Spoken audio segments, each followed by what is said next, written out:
Watching my life collapse over a stack of legal papers was the moment I realized how little my family valued me. While my brother was handed a coastal estate worth a fortune, I received 50 acres of cracked soil that had not produced crops in decades. My wife packed her bags that evening, convinced I was a failure. Hidden beneath that ruined dirt lay something that would change everything forever. I grew up as the forgotten son in a household that revolved around my older brother Brandon. He was the golden child who could do no wrong, possessing the charm, high grades, and polished charisma my parents adored. I was the quiet construction worker who kept his head down, paid his own bills, and built a modest life with Sarah. My parents always looked through me as if I did not exist. The dynamic became undeniable on the afternoon my parents gathered us in their living room to reveal the inheritance distribution. Brandon sat on the edge of the leather sofa with a self-assured grin,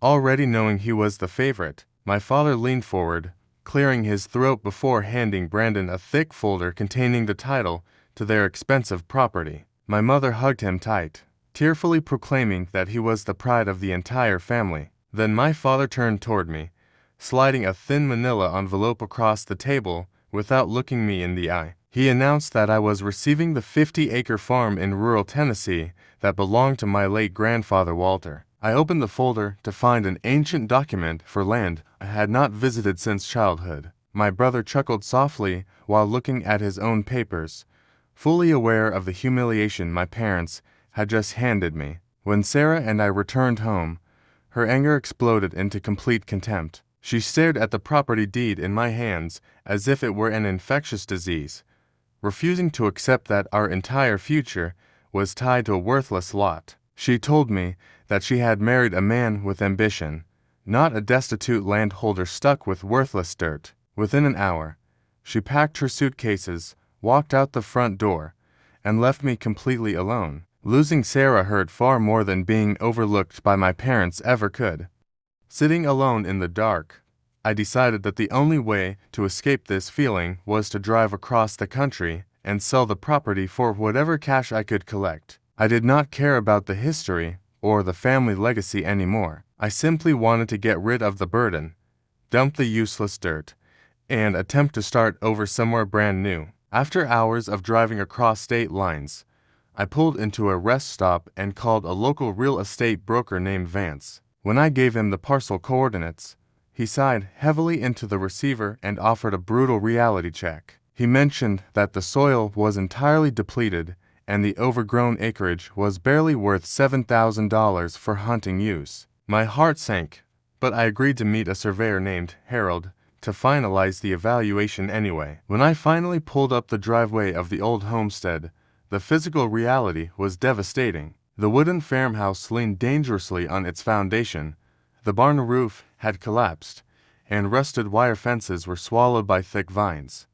Standing in the silent field, I remembered how my grandfather used to insist this dirt held immense value. At the time, I thought he was just an eccentric old man, but the quiet stillness left me full of strange questions. The following morning, Harold arrived in his beat-up pickup truck with professional measurement tools and soil collection bags. He shook my hand firmly, noting that he remembered my grandfather as a fiercely protective man who repeatedly turned down cash offers for the property.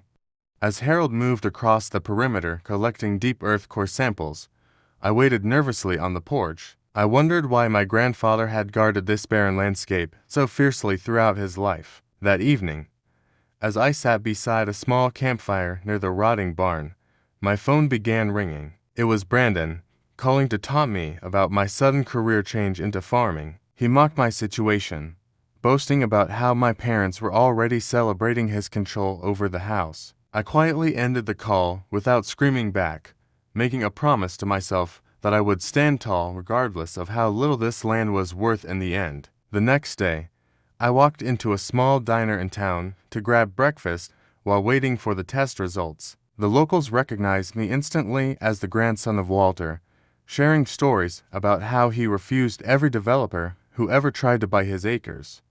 The waitress mentioned that my grandfather always claimed the soil was guarding something extraordinary underneath. Her words echoed in my mind, shifting my perspective about the property from a curse into an unsolved mystery. 2 days later, Harold returned to the farm with a thick white binder, his face completely serious. He sat across from me on the porch steps and pointed at complicated geological charts inside the report. He explained that the land was infertile for farming because it sat directly above a massive deposit of lithium and rare earth minerals. The underground raw materials were worth tens of millions of dollars to modern technology companies, far exceeding any suburban home. News of the mineral discovery spread rapidly, completely flipping my reality upside down overnight. When my parents and Brandon learned about the multi-million-dollar corporate offers, their arrogant attitude transformed into sudden shock and desperate interest. Sarah even attempted to contact me,